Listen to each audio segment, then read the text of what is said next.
রাসূলুল্লাহ সাল্লাল্লাহু আলাইহি ওয়াসাল্লাম সাহাবাদের মজলিসের মধ্যে বসে আছেন। রাসূল জিজ্ঞাসা করলেন, ও আমার সাহাবায়ে কেরাম, তোমরা বলো তো তোমাদের মধ্যে সবচাইতে গরিব কে? ও আমার সাহাবীরা, তোমরা বলো তো দুনিয়ার মধ্যে সবচাইতে গরিব কে? সাহাবায়ে কেরাম বললেন, ইয়া রাসূলুল্লাহ, ইয়া হাবিবাল্লাহ, রাসূল গো, আমাদের মধ্যে সবচাইতে গরিব ওই ব্যক্তি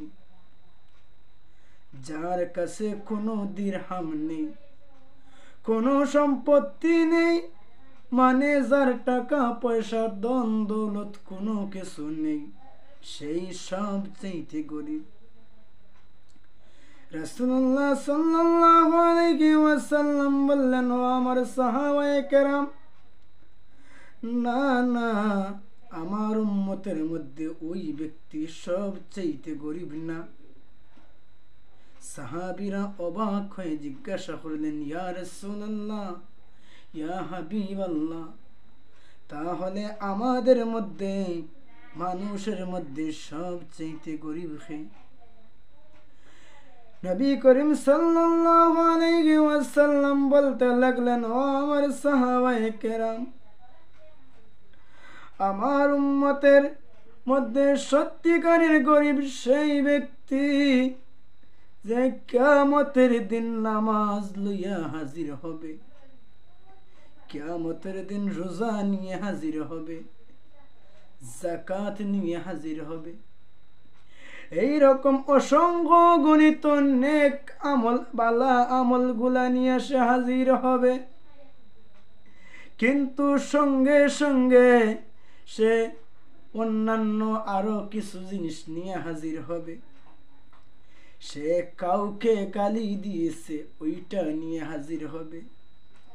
কারো অপর অপবাদ দিয়েছে, কারো সম্পদ অন্যায়ভাবে ভক্ষণ করেছে, কাউকে হত্যা করেছে, কাউকে মারধর করেছে, এইরকম নানান ধরনের অপরাধ গুলা নিয়েও সে হাজির হবে। সাহাবায়ে কেরাম রাসূলের কথাগুলা শুনতেছেন। রাসূল বলতেছেন, ও আমার সাহাবায়ে কেরাম, সেদিন আল্লাহ তার নেক আমলগুলো নিয়ে সেই সব মানুষের মাঝে বিলিয়ে দিবেন যাদের প্রতি সে অন্যায় করেছিল।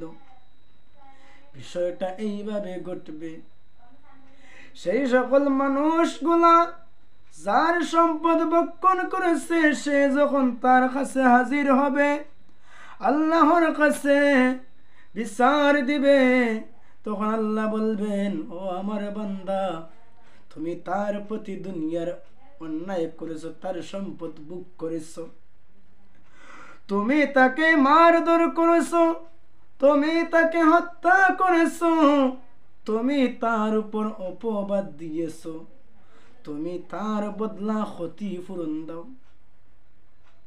তখন ওই বান্দা বলবে, মাবুদ, আমার কাছে টাকা পয়সা নেই, দিনার নেই, দিরহাম নেই, আমি কিভাবে ক্ষতিপূরণ দেব? আল্লাহ পাক রব্বুল আলামিন বলবেন, ও আমার বান্দা, তোমার কাছে টাকা পয়সা নেই, ধন দৌলত নেই, এটা সত্য, তোমার নেক আমল আছে, ওই নেক আমলকে ক্ষতিপূরণ হিসেবে তাকে দাও।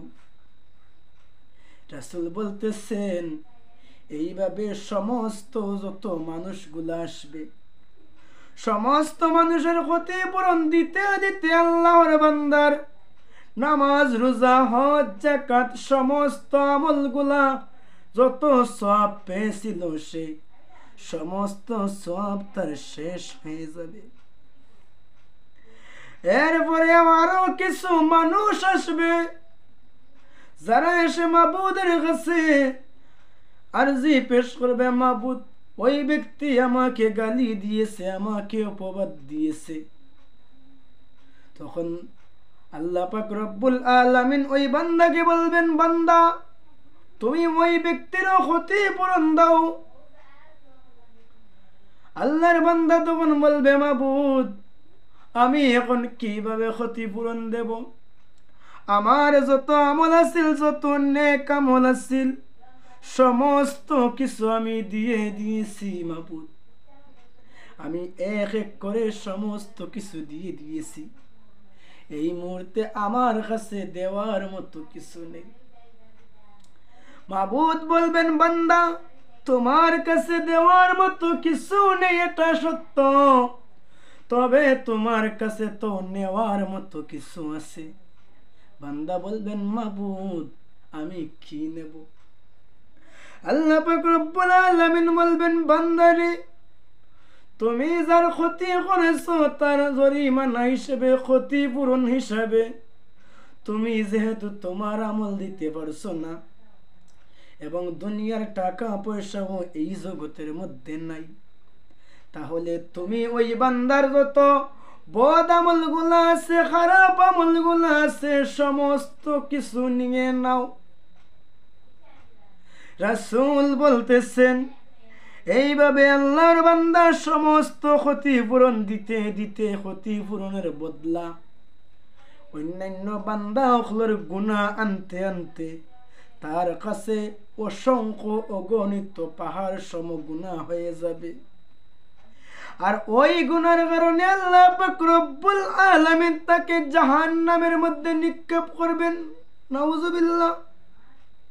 এজন্য মানুষ আমাদেরকে সচেতন হতে হবে।